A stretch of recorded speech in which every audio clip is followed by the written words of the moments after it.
యుద్ధం మిగిల్చిన విషాదం, శిథిలాల కుప్పగా గాజా నగరం.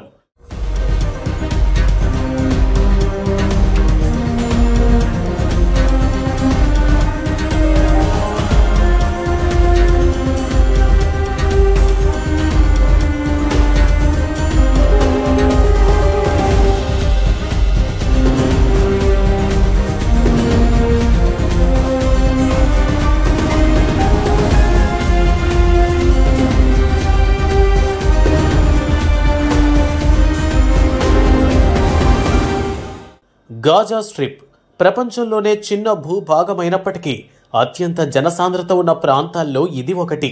40 కిలోమీటర్ల పొడవు, 10 కిలోమీటర్ల వెడల్పు కలిగిన ఈ ప్రాంతం యుద్ధానికి ముందు ప్రశాంతంగా ఉండేది.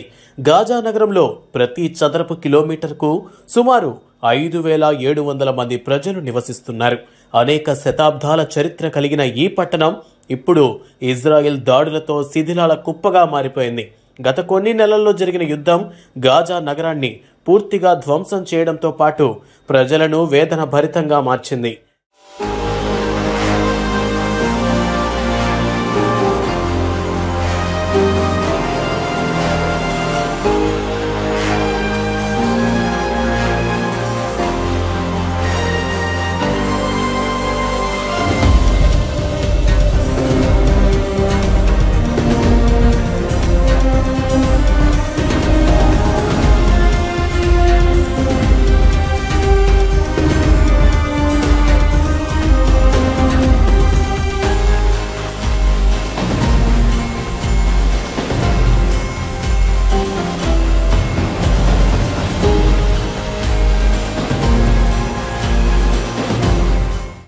ఇజ్రాయిల్ పాలస్తీనా వివాదం. గాజా నగరం ఇజ్రాయిల్ పాలస్తీనా వివాదంలో ముఖ్యమైన కేంద్ర బిందువు. ఈ వివాదం అనేక దశాబ్దాలుగా కొనసాగుతూనే ఉంది. 2023 అక్టోబర్ 7న పాలస్తీనా మిలిటెంట్ సంస్థ హమాస్ ఇజ్రాయెల్పై పెద్ద ఎత్తున రాకెట్ దాడులు ప్రారంభించింది. ఈ దాడులకు ప్రతిస్పందనగా ఇజ్రాయెల్ గాజా నగరంపై తీవ్ర దాడులు ప్రారంభించింది. దీంతో గాజా నగరంలోని అనేక భవనాలు కుప్పకూలిపోయాయి. శ్మశానాన్ని తలపించే వీధులు దర్శనమిస్తున్నాయి. ఇజ్రాయిల్ పాలస్తీనా వివాదంలోని అశాంతి, హింసకు గాజా నగరం ఒక ప్రతిబింబంలా మారింది.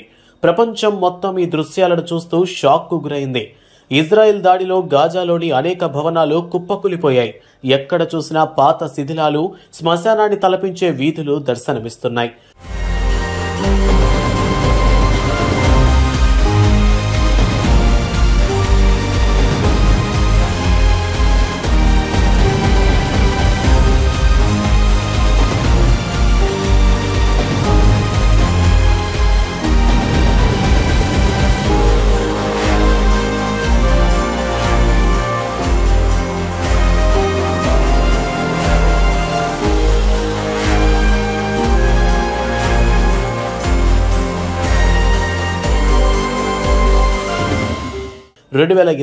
అక్టోబర్ 7న గాజా నుంచి ఇజ్రాయెల్పై పెద్ద ఎత్తున రాకెట్ దాడులు ప్రారంభించింది.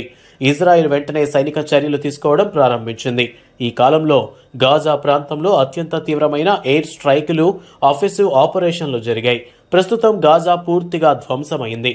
యుద్ధం ఆగిపోయింది. అయితే తాజాగా అమెరికా అధ్యక్షుడు డొనాల్డ్ ట్రంప్ సంచలన ప్రకటన చేశారు. గాజాను అమెరికా స్వాధీనం చేసుకుంటుందని వ్యాఖ్యానించారు. ఆ ప్రాంతాన్ని ఆర్థికంగా అభివృద్ధి చేయడానికి యుఎస్ కృషి చేస్తుందని తెలిపారు. అమెరికా పర్యటనలో ఉన్న ఇజ్రాయెల్ ప్రధాని బెంజమిన్ నెతన్యాహుతో భేటీ అయిన తర్వాత ట్రంప్ ఈ వ్యాఖ్యలు చేశారు. గాజా స్ట్రిప్ను అమెరికా నిజంగానే స్వాధీనం చేసుకుంటుందా?